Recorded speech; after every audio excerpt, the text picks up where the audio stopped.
آمنہ جلدی سے تیار ہو جاؤ، میں تمہیں بازار چھوڑاتا ہوں۔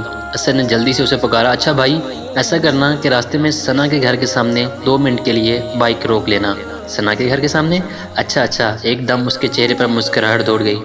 کہنے لگا، آمنہ مجھے اس کا نمبر تو دو، مجھے اچھی لگتی ہے۔ یہ الفاظ کہہ کر اس نے کہکا لگایا، چل بدتمیز، بائک نکال، پہلے بہت دیر کر دی ہے۔ اور رہی بات نمبر کی، تو موبائل اس کی امی کا ہے۔ اگر تم اتنی ہی پسند ہے تو رشتے کی بات کر لیتی ہوں، چلو میری بہترین دوست میری بھی بھابھی بن جائے گی۔ آمنہ نے بھی مسکراتے ہوئے جواب دیا۔ اسد نے جب یہ سنا تو دل ہی دل میں کہا، کوئی بات نہیں، جب موبائل لے گی تو نمبر آ ہی جائے گا۔ اس نے بائک سٹارٹ کی اور کچھ ہی دیر میں ثنا کے گھر پہنچ گئے۔ آمنہ فوراً بائک سے اتری اور اندر چل پڑی۔ جاتے ہی اونچی آواز میں السلام علیکم کہا اور ثنا کو آواز دینے لگی کہ تم تیار نہیں ہوئی؟ جلدی کرو، عصر کا وقت ہے، ہمیں ٹائم لگ جانا ہے بازار۔ ثنا نے کہا، آمنہ 2 منٹ بیٹھو، میں بس عصر کی 4 رکعت پڑھ لوں۔ اف یار، آ کر پڑھ لینا، باہر اسد انتظار میں ہے، بس جلدی سے چادر لو اور چھوڑو نقاب وغیرہ۔ ثنا نے کہا، پلیز یار، 2 منٹ میں آئی، نماز قضا ہو گئی تو اللہ پاک ناراض ہوں گے، یا میری آج موت آ گئی تو میری کیا تیاری ہوگی؟ اچھا پڑھ لو بابا، اب بس چپ۔ خیر اس نے نماز پڑھی، جلدی سے چادر لی، نقاب کیا اور دونوں اس اسد کے پیچھے بیٹھ کر بازار چل دیے۔ آمنہ نے اسد کو کہا، تم گھوم پھر آؤ، جب میں کال کروں تو آ جانا۔ اسد نے ایک نظر ان کی طرف دیکھا اور چپ چاپ بائک سٹارٹ کر کے چل پڑا۔ آمنہ کبھی ثنا کا ہاتھ پکڑ کر ایک دکان میں گھستی اور کبھی دوسری۔ آخرکار اس نے اپنی مطلوبہ چیزیں لے ہی لیں۔ اس نے ثنا سے پوچھا، تم نے کچھ لینا ہے؟ کہنے لگی، ایک سفید سوٹ لینا ہے جس پہ اچھی کڑھائی ہو سکے۔ آمنہ نے اس کا ہاتھ پکڑا اور آہستہ آہستہ چلتی ایک کپڑے کی دکان کے اندر آ گئی۔ بھیا مجھے سفید رنگ میں کوئی سوٹ دکھا دیں جس پر کڑھائی ہو سکے۔ ثنا نے دکاندار کو مخاطب کیا۔ آمنہ اس کے پاس آ کر بیٹھ گئی۔ دکاندار نے وہاں کام کرنے والے ایک لڑکے کو آواز دی۔ مختلف اقسام کے سفید کپڑوں کے کچھ تھان ان کے سامنے رکھنے لگا اور کپڑے کی کوالٹی چیک کرنے لگی۔ آمنہ سے مشورہ کیا، کون سا لینا ہے چاہیے؟ تھان اوپر نیچے کرتے ہوئے ثنا کی نظر ایک سفید کٹے ہوئے پیس پر پڑی۔ اس نے جلدی سے وہ پیس ہاتھ میں لیا اور آمنہ کی طرف اشارہ کر کے بولی، یہ دیکھو کیسا ہے؟ شاید پورا سوٹ ہی کٹا ہوا ہے۔ اس سے پہلے کہ وہ اپنی رائے دے پاتی، دکاندار نے جلدی سے وہ کپڑا اس کے ہاتھ سے لے لیا۔ اجی آپ اسے رہنے دیں، کوئی اور دیکھ لیں، یہ شاید غلطی سے آ گیا ہے۔ یہ دونوں دکاندار کے اس رویے پر حیران ہوئیں۔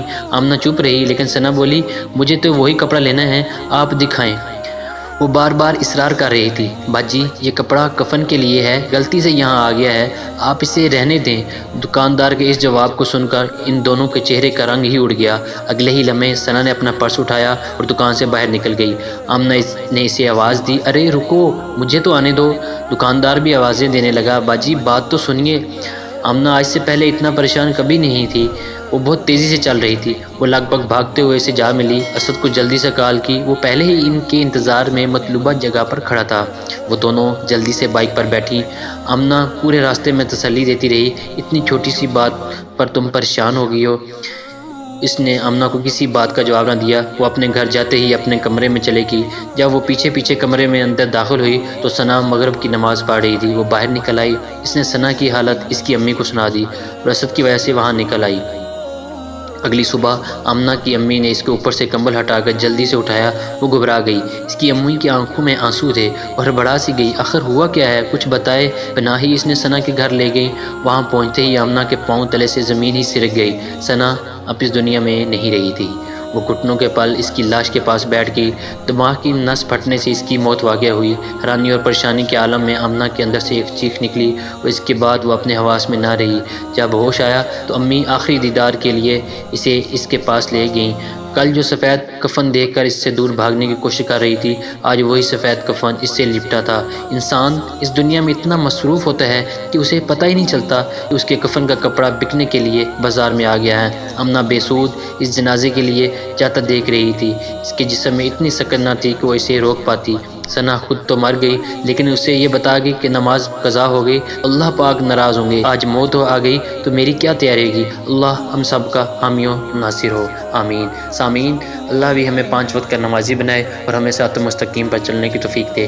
اگر آپ کو یہ ویڈیو اچھی لگی تو پلیز ویڈیو کو لائک کیجیے گا اور ہمارے چینل کو سبسکرائب کیجیے گا، اور آپ کے اچھے کمنٹس کا اظہار اپنے کمنٹ باکس کے اندر ضرور کیجیے گا۔